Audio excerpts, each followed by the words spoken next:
about 3 miles from the border, but the border could have been a million miles away, you know.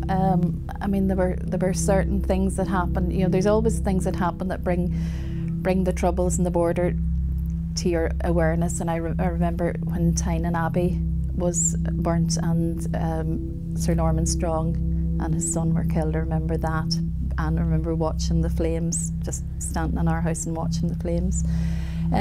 But generally, no, you sort of had to make an effort to cross the border where I grew up. Came here, literally, you're right on the border, it's just across the river there. But there's no big difference between villages, I think. I remember when I told people at home where I was moving to, they were saying, oh, I wouldn't like to be living there. And then when I came down here and getting to know people, and they asked me where I came from, and of course they always thought if it is South Armagh, which it's not really, but you know, oh, Armagh, I bet you were glad to get out of there. which was strange, because I think, you know, a village and village life and the type of people you meet, they're the same all over, you know, and they're both very friendly, happy villages to live in.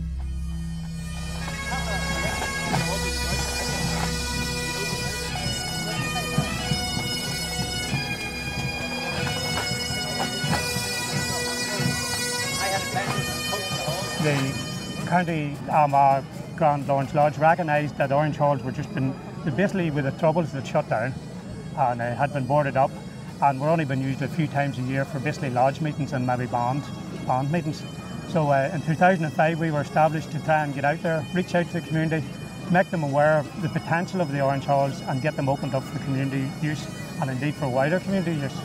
And we've been very successful, particularly among the border areas, which in itself is surprising because those were the areas which suffered most during the Troubles.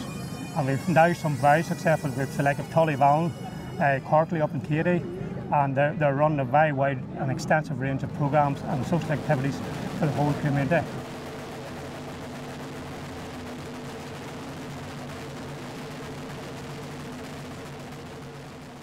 Right, well, I was born in Newry, 1952. There was a family of 4 boys and 4 girls. My mother's from a rural area outside Newry, Ballyholden.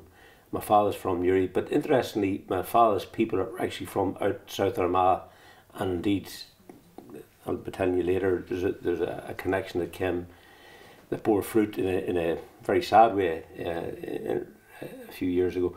But anyway, we were essentially brought up in Newry. The interesting thing, I was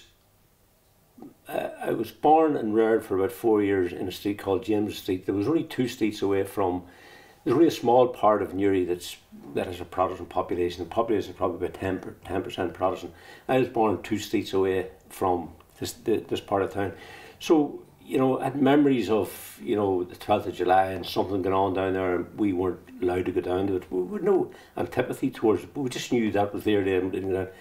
So I actually grew up in Newry, and I was about 22 or 23 before I met a Protestant, which was amazing. Now, again, we weren't told anything.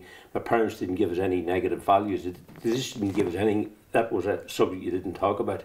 So I was aware that there was a Protestant community in Newry. I went to UCD in Dublin, and the first Protestant that I met was from West Virginia, a girl called Susan Mullinex. And I remember thinking, God, this is the first time I ever met a Protestant, and I'm living in Northern Ireland.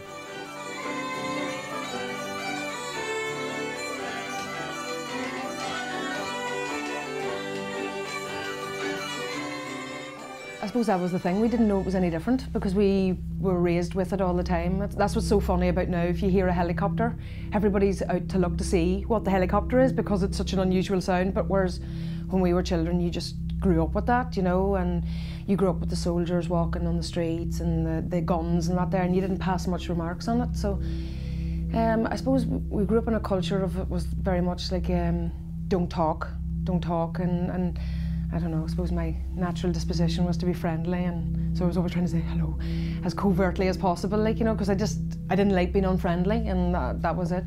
But I was never scared. It was just that was just life. That was the way it was, like, you know. And although Bleak did have a fair share of its own troubles and things like that, I suppose we weren't as bad as other places, you know, and you would watch it on the news, but it was so day and daily that I didn't have much remarks.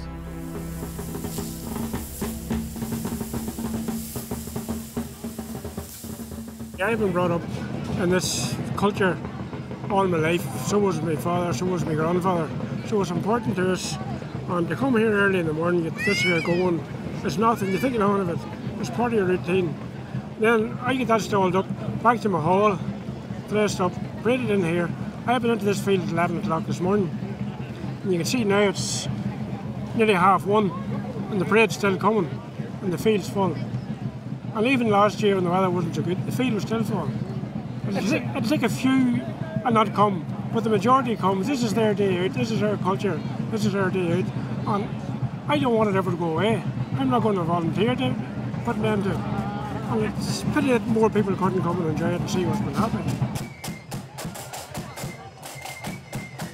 You're sitting in Fiocalitra, Jonesbert and Uri. This is land where my mum and dad had bought when we were children, and my father gave me a site to build a house, which was super.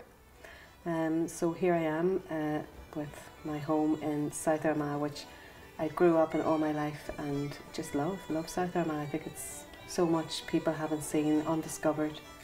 So I just love living here.